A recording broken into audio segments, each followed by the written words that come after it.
இன்றைக்கி பீஃப் பிரியாணி எப்படி பண்ணுறதுன்னு பார்க்கலாம். அதுக்கு நான் ஒரு வெங்காயம், 2 தக்காளி, இடித்த இஞ்சி பூண்டு எல்லாம் எடுத்து வச்சுருக்குறேன். இப்போ நல்லா க்ளீன் பண்ணி எடுத்து வச்சுருக்கிற பீஃப் கூட இடித்து வச்சுருக்கிற இஞ்சி பூண்டு, அப்புறம் வெட்டி வச்சுருக்கிற தக்காளி, வெங்காயம் எல்லாம் சேர்த்துக்கிட்டு அது கூட கொஞ்சம் மஞ்சள் பொடி, கொஞ்சம் வத்தல் பொடி, அப்புறம் கொஞ்சம் மல்லிப்பொடி எல்லாம் சேர்ந்து நல்லா கலந்து விட்டுட்டு குக்கரில் 8லேருந்து 10 விசில் வரைக்கும் வச்சு வேக வைக்கணும். அப்போ தான் இந்த பீஃப் நல்லா வெந்து கிடைக்கும்.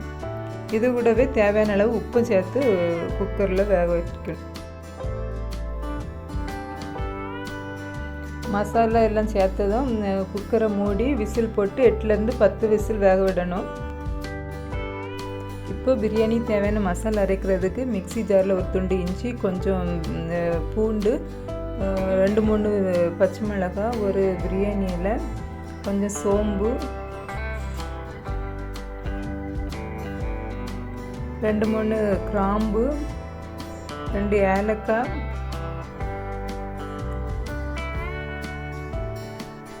கொஞ்சம் கொத்தமல்லி இலை,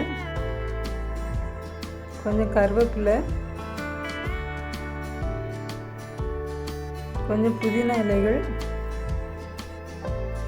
கொஞ்சம் தண்ணி விட்டு எல்லாத்தையும் சேர்த்து மிக்சியில் நல்லா அரைச்சி எடுத்து வச்சுடணும்.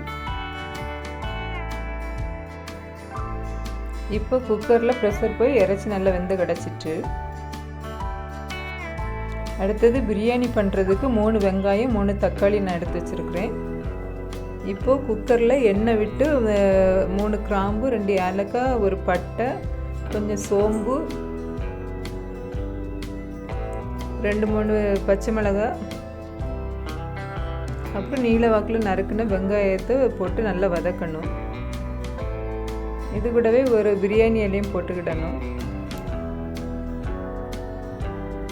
வெங்காயம் கொஞ்சம் நல்லா வதங்கினதும் நம்ம அரைச்சி வச்சுருக்கிற இஞ்சி பூண்டு விழுது சேர்த்து நல்லா வதக்கணும். இஞ்சி பூண்டு விழுது வெங்காயம்லாம் நல்லா வதங்கினதும் வெட்டி வச்சுருக்கிற தக்காளியை சேர்த்து வதக்கணும். வெங்காயம், இஞ்சி பூண்டு விழுது, தக்காளி எல்லாம் நல்லா வதங்கினதும் நம்ம வேக வச்சுருக்கிற பீஃபை இது கூட மிக்ஸ் பண்ணிடலாம். இப்போ பிரியாணிக்கு தேவையான தண்ணியை சேர்த்துக்கிடணும். நான் எடுத்துருக்கிற அரிசிக்கு 1 கப் அரிசிக்கு 2 கப் தண்ணி சேர்த்துருக்குறேன். இது கூடவே உப்பு, கொஞ்சம் மஞ்சள் பொடி, வத்தல் பொடி கொஞ்சம், அப்புறம் 1 ஸ்பூன் வத்தல் பொடிக்கு 2 ஸ்பூன் மல்லிப்பொடி கணக்கு சேர்த்துக்கிடணும். அப்புறம் 3 ஸ்பூன் தயிர் எடுத்துருக்குறேன். இப்போ கழுவி வச்சுருக்கிற அரிசியை சேர்த்து நல்லா கொதிக்க விடணும். அரிசி போட்ட பிறகு தண்ணி நல்லா கொதித்ததும் உப்பு எரிப்பு செக் பண்ணிவிட்டு குக்கரை மூடி விசில் போட்டு 2 விசில் வர்றது வரைக்கும் வேக விடணும். இப்போ விசில் எடுத்து பார்த்து ப்ரெஷர் போயிட்டுன்னா குக்கர் மூடியை ஓப்பன் பண்ணிடலாம்.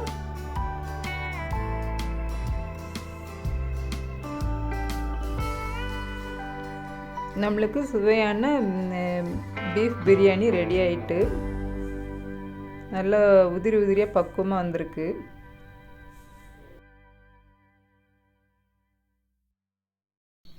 சுவையான பீஃப் பிரியாணி ரெடி ஆகிட்டு. தேங்க்யூ ஃபார் வாட்சிங்.